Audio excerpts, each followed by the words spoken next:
Avec le retour des beaux jours, difficile de résister à l'envie de mettre ses chevaux en pâture. L'herbe est verte et présente en abondance, c'est donc l'occasion pour certains de littéralement se goinfrer. Mais attention, brouter en prairie n'est pas toujours anodin et peut même parfois porter à de lourdes conséquences. C'est le cas quand on parle de la myopathie atypique qui dans 75% des cas conduit à la mort du cheval. Mais la myopathie atypique, à propos, qu'est-ce que c'est? La myopathie atypique est une maladie des muscles qui se traduit par la destruction massive de certains groupes musculaires, comme par exemple les muscles de la posture, les muscles de la respiration et également le cœur. L'intoxication touche les chevaux qui ont ingéré certains végétaux, pas n'importe lesquels, ceux liés à l'érable sycomore. C'est une maladie saisonnière qui touche les équités donc de toutes sortes, que ce soit les chevaux, les ânes ou même les zèbres, essentiellement à l'automne. Donc à l'automne, ce sont les samards qui tombent au sol, généralement suite à des vents violents. Donc ça, c'est vraiment la période critique. Et quand on a eu un grand nombre de cas à l'automne, eh bien alors on retrouve un nombre de cas important au printemps. Donc la toxine en automne se retrouve dans les samards.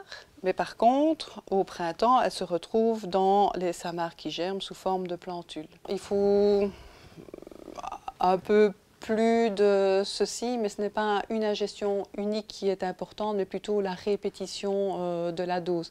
Mais la quantité de toxines qui circulent dans le sang n'est pas plus importante que ce qu'on retrouve ici dans cette masse de plantules. Donc malheureusement, certains chevaux souffrent de myopathie atypique alors que les propriétaires n'avaient pas conscience qu'il y avait des plantules dans leur prairie. Une ignorance qui malheureusement sera souvent fatale. Dès lors, puisqu'on ne peut pas toujours sauver le cheval touché, mieux vaut prévenir avec un éloignement ou une éradication de la source de cette intoxication.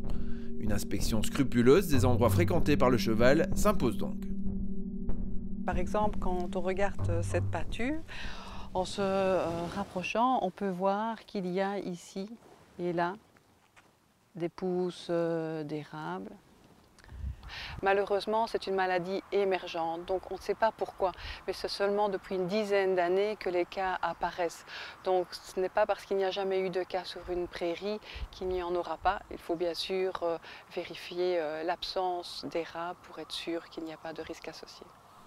Inspectez aussi les environs de votre prairie, les plantules peuvent en effet se retrouver jusqu'à 200 mètres de l'arbre.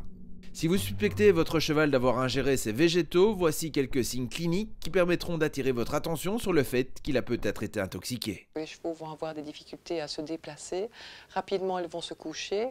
On va voir aussi des difficultés respiratoires qui vont s'aggraver avec le temps.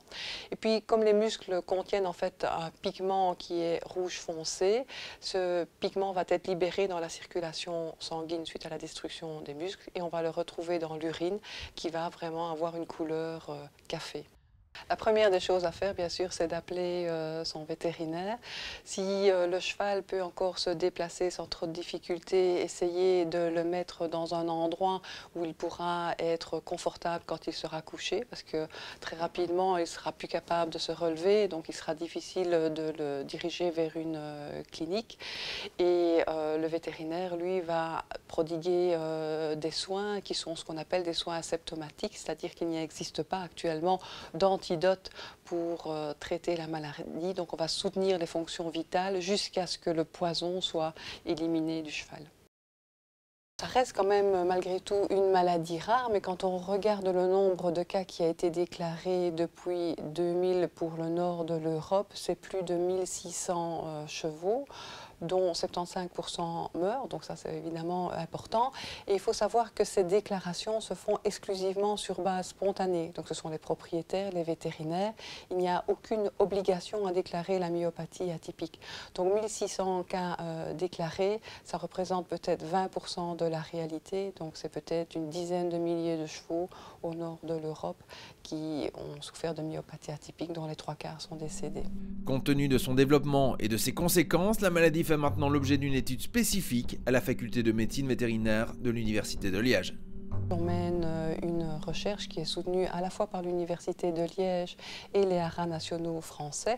Et alors, qu'est-ce qu'on étudie? Eh bien, on essaye évidemment de déterminer les conditions de toxicité de ces samarres de l'érable, parce qu'on peut se demander pourquoi la maladie est émergente depuis quelques années, alors que l'arbre est présent sur nos territoires depuis des dizaines d'années. Donc ça, c'est vraiment une question qu'il faut résoudre si on veut pouvoir prévenir la maladie.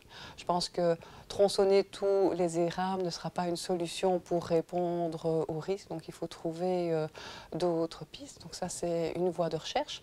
D'autre part, on sait que les érables sycomores sont toxiques, mais qu'en est-il des autres érables? Donc ce sont des voies de recherche que nous menons intensivement ici à l'Université de Liège. EquiTV avec l'Equimag et MC Guillaume, véhicule utilitaire.